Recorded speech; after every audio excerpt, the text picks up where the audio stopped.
Alam, ay! Ano yan?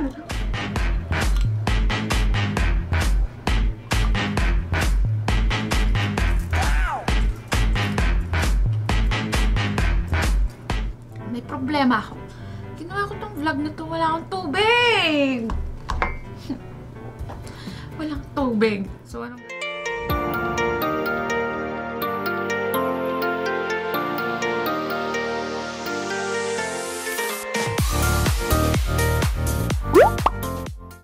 Hi guys! Teresa here. So, today, alam niyo na siguro na gagawin ko. Ayan na. Ito yung 4 na flavors na nakita ko sa grocery ng soju. And if may makikita pa akong iba na flavor, bibili ako and mag-film ako ulit. Pero separate na siguro yun. Pero ito muna yung 4 na yun. Hindi natin nauubusin to kasi baka hindi na ako magising at hindi na tayo makapag-vlog sa next days at ma-cancel lahat ng plinano. So, gagawin natin is to taste everything and differentiate everything. And ito ang pulutan namin. Isa sa mga okay para sa akin tong chicken na to sa Myeongdong. So, let's try everything. Kaso wala tayong shot glass. Kaya, ito na lang. Ito yung nandito eh. Tasa. Isa lang maghahalo-halo. Yung dalawa, inumin ko lang from the bottle yung dalawa. Tasa. So, anong umpisa? Ito. Alam ko ito yung laging iniinom, yung fresh na fresh no soju. Let's try it.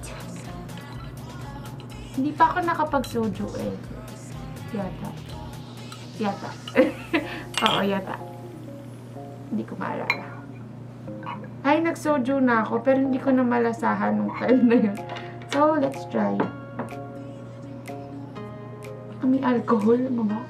Ay, alcohol na pala ito. As in, alcohol na pang kamay.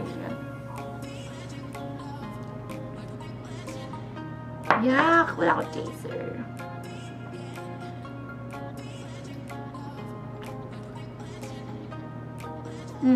It really goes well with the chicken.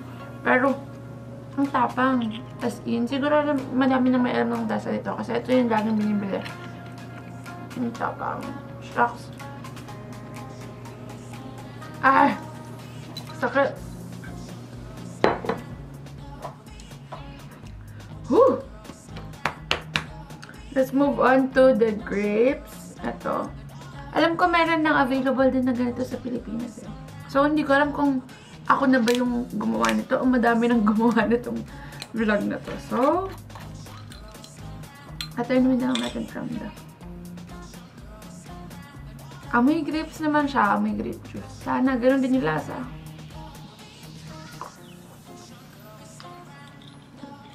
Ito mas better.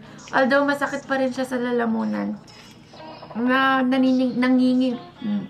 nangingibabaw yung lasa ng grapes. Matamis. Masarap siya. And fair. Tapos, ito, hindi ko talaga alam anong flavor nito. Red.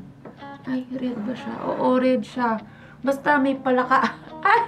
May palaka yata lahat. Ay! Brand pala niya yung palaka. So, kung ano man flavor nito, Google Translate ko na lang, lalagay ko dito. Somewhere. Ito, try natin. Red. Kabit natin sa tasa kasi feeling ko hindi masarap.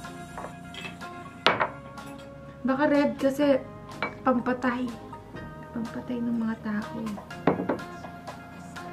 Nilaglag. Ito, red. Walang amoy.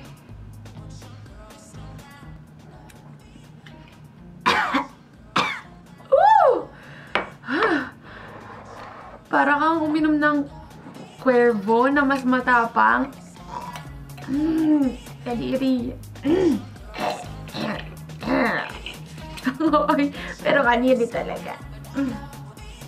Siguro masarap pag lasing ka na yung di mo na nalalasahan na lahat. Pero try natin with the chicken. Dahil ang sarap ng lasa ng chicken, feeling ko na overpower na. So, masarap na siyang pang pulutan to. Tapos yun yung mga inumin mo kasi hindi mo malasahan. Tapos ito, ano to? Grapefruit ba to? Ayan, grapefruit yata. Ay, hindi nyo ba kita? Ayan. Grapefruit. So, sana masarap siya. So, tingin ko masarap naman.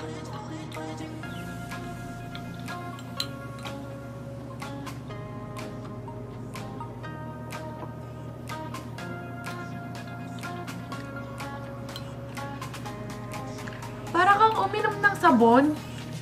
Ay, hindi sabon. Air freshener. Parang mong ininom yung air freshener. Try na lang natin with the chicken. Tokboki. Tokboki ba? Chokboki. Tokboki. Ano ba? Yum. Actually, itong chicken na to, parang may hint siya ng taste ng cinnamon. Eh, ayoko talaga ng cinnamon. Pero ang sarap kasi niya eh. Kasi lalagyan naman ng mayonnaise. So, nababawasan yun. So, to sum up everything, i-rank natin lahat. Siyempre ito, para kasi siyang juice, ito yung number 1 ko is the grapes. Tapos, siguro ito ng fresh. Kasi, kaya siya eh, with the, with siguro something savory kahit hindi na chicken. Basta, meron kang kinakain na ba. Tapos, ito, kahit matapang siya, yung red. Kulit to, kasi lasang air freshener, seryoso. Actually, siguro magugustuhan ng iba. Kasi may lasang iba yan, hindi siya parang alak talaga. Pero lasang air freshener eh. Kaya, dito na ako sa dalawang to, kaysa sa air freshener. So, yun. Masarap itong grapes. Ito ko kung gusto nyo maglasin ng friend nyo. Ito, yung bilhin nyo. Kasi parang siyang juice na mayroong alak lang na taste. So, just it! So, that's it for my vlog. I know it's a short vlog, pero I hope this will help you pick what to buy. Ay! Ano yun? Alam ko, hindi maganda, pero ayan. I hope you know what to buy next with this.